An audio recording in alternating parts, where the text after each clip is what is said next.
11월 16일 화요일 사사기 7장 15절로 25절 말씀. 기드온이 그 꿈과 해몽하는 말을 듣고 경배하며 이스라엘 진영으로 돌아와 이르되, 일어나라, 여호와께서 미디안과 그 모든 진영을 너희 손에 넘겨주셨느니라 하고 300명을 세대로 나누어 각 손에 나팔과 빈 항아리를 들리고 항아리 안에는 횃불을 감추게 하고 그들에게 이르되, 너희는 나만 보고 내가 하는 대로 하되, 내가 그 진영 근처에 이르러서 내가 하는 대로 너희도 그리하여 나와 나를 따르는 자가 다 나팔을 불거든 너희도 모든 진영 주위에서 나팔을 불며 이르기를 여호와를 위하라, 기드온을 위하라 하라 하니라. 기드온과 그와 함께한 100명이 이경초에 진영 근처에 이른즉 바로 파수꾼들을 교대한 때라. 그들이 나팔을 불며 손에 가졌던 항아리를 부수니라. 세대가 나팔을 불며 항아리를 부수고 왼손에 횃불을 들고 오른손에 나팔을 들어 불며 외쳐 이르되, 여호와와 기드온의 칼이다 하고 각기 제자리에 서서 그 진영을 에워싸매 그 온 진영의 군사들이 뛰고 부르짖으며 도망하였는데 300명이 나팔을 불 때 여호와께서 그 온 진영에서 친구끼리 칼로 치게 하심으로 적군이 도망하여 스레라의 벳시다에 이르고 또 답밭에 가까운 아벨 무홀라의 경계에 이르렀으며 이스라엘 사람들은 납달리와 아셀과 온 므낫세에서부터 부름을 받고 미디안을 추격하였더라. 기드온이 사자들을 보내서 에브라임 온 산지로 두루 다니게 하여 이르기를, 내려와서 미디안을 치고 그들을 앞질러 벳바라와 요단강에 이르는 수로를 점령하라 하매, 이에 에브라임 사람들이 다 모여 벳바라와 요단강에 이르는 수로를 점령하고 또 미디안의 두 방백 오렙과 스엡을 사로잡아 오렙은 오렙 바위에서 죽이고 스엡은 스엡 포도주 틀에서 죽이고 미디안을 추격하였고 오렙과 스엡의 머리를 요단강 건너편에서 기드온에게 가져왔더라. 하나님이 주신 승리. 하나님이 승리를 주실 것을 확신한 기드온은 나팔과 항아리와 횃불을 들고 전쟁에 나갑니다. 앞서 싸워주시는 하나님 덕에 기드온의 군대는 대승을 거둡니다. 하나님은 어떤 분입니까? 불가능해 보이는 약속을 자신의 능력으로 지키십니다. 메뚜기 떼와 해변의 모래처럼 많은 미디안 연합군을 단 300명의 군대로 싸워 이길 승산은 없었습니다. 그러나 하나님은 자신의 능력으로 적군을 혼란에 빠뜨리고 자기 편끼리 싸우게 하셔서 이스라엘에게 승리를 안겨주셨습니다. 그 결과 이스라엘은 미디안의 눈을 피해 밀을 타작하던 포도주 틀에서 미디안의 우두머리를 처형했습니다. 하나님이 지키시지 못할 약속은 없습니다. 하나님의 능력을 알면 믿지 못할 약속도 없습니다. 우리에게 주시는 교훈은 무엇입니까? 교회의 지도자는 자신이 먼저 하나님의 약속을 굳게 믿어야 하고 그 다음 그 약속을 전하여 구성원들을 격려해야 합니다. 자기도 믿지 못하는 일에 사람들을 동원하면 기만이고 동기부여도 하지 않고 동원하면 강요입니다. 기드온처럼 자기가 확신한 일을 동료들에게 알리며 함께 하자고 하는 것이 권면입니다. 확신 없는 일에 사람들의 등을 떠밀지 말고 확신하는 일이라면 함께 할 사람들에게 충분히 설명하여 설득합시다. 하나님이 일하시는 방식에 맞춰서 최선을 다해서 내 일을 해야 합니다. 기드온은 하나님이 미디안 군대를 치실 것이라고 알고 있었습니다. 그래서 칼을 들지 않았습니다. 그렇지만 가만히 있지 않고 나팔과 항아리와 횃불을 들어 하나님의 전쟁에 참여했습니다. 하나님의 역사에 참여하는 우리는 지나치게 앞서거나 반대로 지나치게 뒤로 빠져 있는 것은 아닌지 반성해 봅시다. 성공에 취해 하나님의 말씀을 벗어나지 않도록 조심해야 합니다. 기드온은 미디안이 자멸해 가는 것을 보고 그들을 완전히 토벌하기 위해서 군사들을 더 불러 모았습니다. 이는 군대의 규모를 300명으로 줄이신 하나님의 의도에 반하는 조치였습니다. 이 일로 하나님이 아닌 기드온이 구원자로 인식되었고 승리의 공이 하나님이 아닌 에브라임에게 돌아갔습니다. 하나님을 잊고 스스로 자랑할까 한다는 하나님의 염려가 현실이 되었습니다.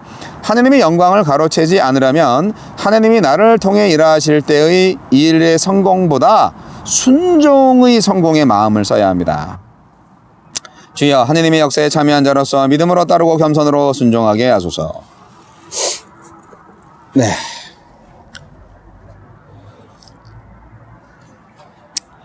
여기는 경부고속도로 상행선 입장 휴게소인데요. 시간이 너무 늦을 것 같아서 집에 들어가기 전에 지방에서 전라도에서 올라오는 길에 이곳에 들려서 매일 성경을 하고 있습니다. 벌써 날이 다 어두워졌고 아무도 없는 휴게소 공원에서 이렇게 매일 성경을 할 줄은 생각을 못했네요.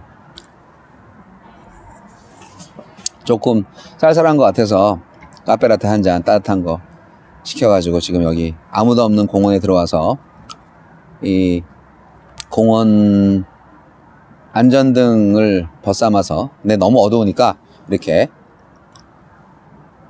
후레쉬를 어제죠? 어제 무슨 행사가 있었는데 그 행사 때 받은 기념품 이 후레쉬를 지금 사용하면서 하고 있습니다.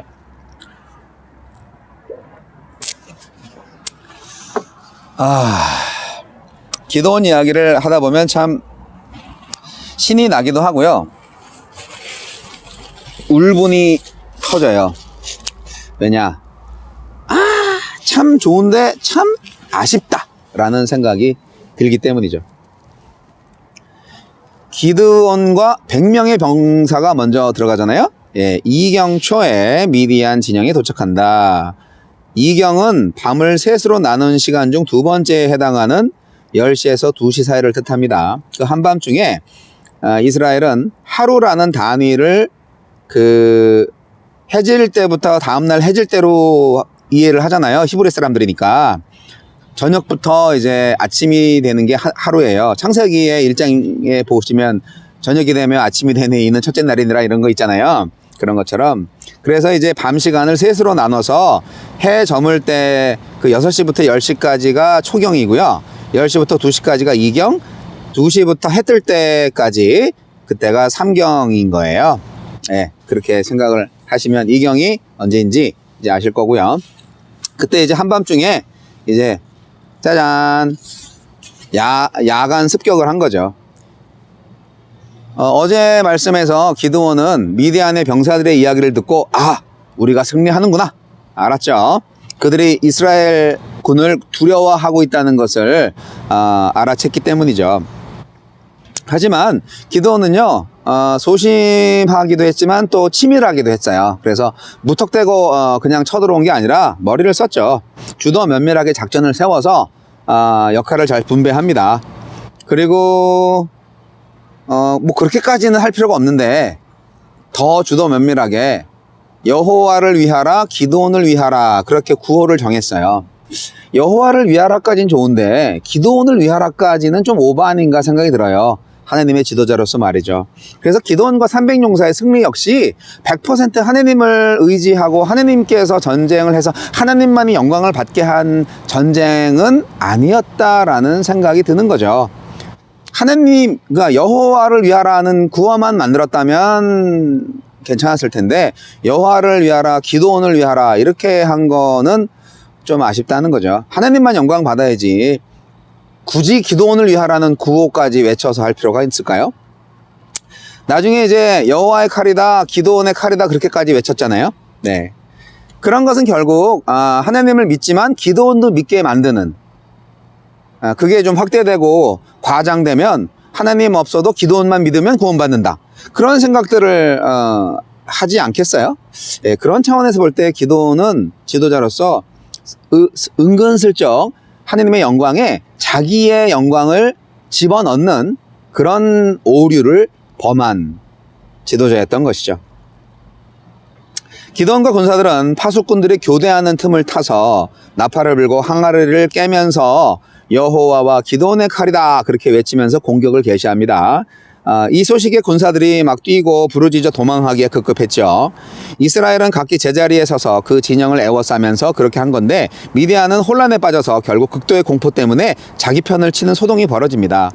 이스라엘의 차분함과 미디안의 혼란, 그게 대조되죠. 이게 어떻게 보면 바깥의 상황은 굉장히 끝없이 정말 요동치고 소란스러울 수 있는데 늘 우리 주님을 중심에 모시고 사는 우리 주님과 함께하는 나의 마음의 자리는 고요할 수 있지 않을까요? 전쟁의 승리의 확신을 가지고 있다면 말이죠. 그래서 주님이 있으라고 할 때까지 자기 자리를 잘 지키고 자기 사명을 잘 감당하는 것이 결국 승리의 비결이다. 이렇게 생각할 수가 있어요. 기드온은 잔당을 또 소탕합니다. 메뚜기처럼 많고 낙타처럼 많으며 바다의 모래처럼 많은 미디안 본진이 하나님께서 직접 상대하시고 이스라엘은 패잔병들만 지금 추격하고 있는 꼴이 된 거죠. 요단나루를 점령하고 가나안 동편까지 쫓아가서 미디안의 두 방백, 두 장군 오렙과 스엡을 잡아서 죽임으로써 전쟁을 마무리합니다. 하나님이 시작하신 승리를 기드온이 마무리하는 것이죠. 우리의 전쟁을 하나님이 도우시는 것이 아니에요. 우리의 전쟁이 아니라 하나님의 전쟁이에요. 하나님의 전쟁에 우리가 하나님의 지시대로 참여해서 승리를 누리는 거예요. 이것이 그리스도인의 영적 전쟁의 본질입니다.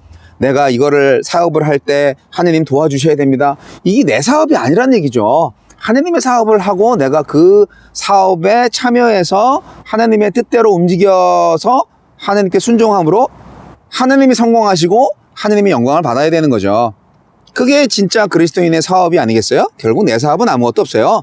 하나님의 사업이어야 하는 것이죠. 그렇기 때문에 미디안을 처치한 주체는 하나님이다. 그겁니다. 그렇기 때문에 우리가 하나님을 이용해 먹는 그런 신앙생활을 하면 안 된다는 것을 다시 한번 강조하고 싶어요. 하나님이 우리를 이용하셔야죠. 반대가 되면 안 돼요. 우리는 나의 뜻을 위해서 하나님이 존재한다고 생각하시면 안 되는 거예요. 하나님의 뜻을 위해서 내가 존재하는 거예요.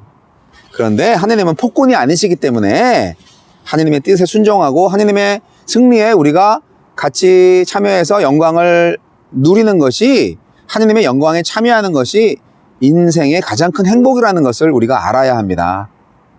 왜 그렇게 자꾸 내 이름을 내고 막 내 행복을 추구하는지 모르겠어요.